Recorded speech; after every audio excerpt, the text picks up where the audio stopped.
Ош шаарында акыркы жылдары көп кабаттуу курулуштардын саны кескин өстү. Ошол эле учурда бирдиктүү талап болбой, курулуштар баш аламан түшүп жатат деген сындар айтылып келди.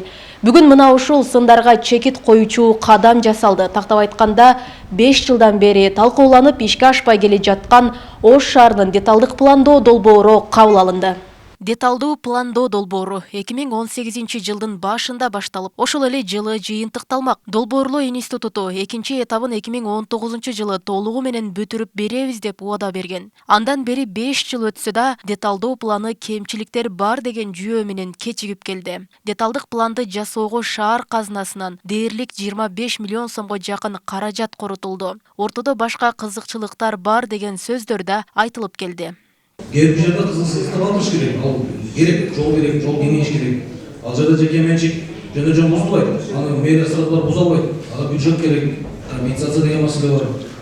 Бүгүн Ош шаардык кеңеши деталдык пландоо долбоорун кабыл алып беришти. Айрым депутаттар муну тарыхый чечим деп атоого да жетишти. Албетте маанилүү маселени кароодо кезекке жазылып суроо берүүнү каалагандар көп болуп, талаш тартыштар орун алды. Соңунда 35 депутаттын макулдугу менен кабыл алынды. Бирок негизинен шаарга ПДП керек, себеби бул ПДП деген бул шаардын өнүгүү стратегиясын, курулуш стратегиясын багыт берүүчү негизги документ катары кабыл алынат да, бул ген пландан кийинки эле. Эми ПДПнын өзүнө келе турган болсок, чындыгында жакшы жактары бар, бирок ошол эле учурда мындай толуктала турган чийки жактары да бар да. Мисалы үчүн эң эле элементардуу бул Сулайман тоонун буфердик зонасы. Бүгүн мен ошол боюнча кайрылдым, бирок бул боюнча бүгүнкү күндө комиссия түзүлүптүр, межведомственный ошол жана биздин маданият министрлигинин алдында жана биздин мэрия менен биргеликте. Бирок бүгүнкү күнгө чейин анын тыянагы жок экен. Мен өзүм жеке пикиримди билдирдим, что биздин Сулайман тоо ЮНЕСКОга кирген. Биз ошол буфердик зонаны сакташыбыз керек. Биз көп кабаттуу үйлөрдүн ал жерге курулушуна ген ПДПнын негизинде уруксат бербешибиз керек. Бүгүнкү күндө бирок ал ПДПда так көрсөтүлгөн эмес да. Деталдуу пландоого шаардын борбордук бөлүгү тагыраагы 3500 гектар аянты кирген. Шаардын башкы планы боюнча жалпы 400 000 адам жашоого ылайыкташып, жаңы 24 бала бакча, азыркы иштеп жаткан имараттарын кошкондо 100дөн ашык мектеп, 40 поликлиниканын курулушу каралган. 40 метр деген бул кызыл линия менен на будущее жасалып атат. Сиздер билесиздер, өзүңүздөр шаар күндөн күнгө өсөт. Ошол өсүүгө каралган заранее жолдун ширинасы болуп эсептелинет. Андан сырткары негизги жолдордун кеңдиги бекитилип, көп кабаттуу үйлөрдүн бийиктиктерин аныктыгын, жашыл аймактар, өндүрүштүк жана калыктуу аймактардын чеги каралган. Деген менен долбоорду иштеп чыккан топ деталдык план боюнча буга чейин курулуп калган канча турак жай имараттар кызыл сызыкка чыгып кеткенин так айта алышпады. Анан келечекте салына турган үйлөрдүн бардыгы бизде ошол ПДП менен регулировка болуп, кызыл сызыктан тышкары чыкпайт.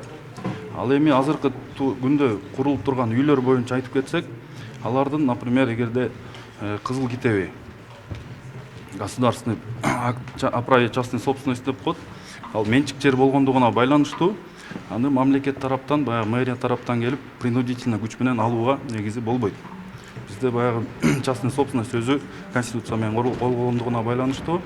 Ал жолду кеңейтүүдө обязательно буга чейин Максат Орунбаев айтып кеткендей, ошол жердин рыночный стоимостун аныктап, негизи мэрия компенсация кылып бериш керек. Же башка жактан ошого альтернативный равноценный деп коет, жер бериш керек болот да. Эске салсак, Ош шаарынын 2025 жылга чейинки башкы планы 6 жыл мурда өкмөттүн атайын токтомунун негизинде кабыл алынган. Деталдык план кабыл алынгандан кийин баш аламан курулуштар токтоп, шаарда мыйзамсыз курулуштар болбой, иреттүүлүк орун алат дешет эл өкүлдөрү.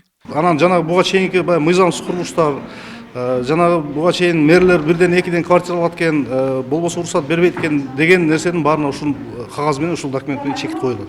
Чек коюлат. Эми жанагы бир аз мыйзамсыз дегендерде баары өзүнүн мыйзам таласына келет. Анан баарды мыйзамдуу болуп курулуштар курулат.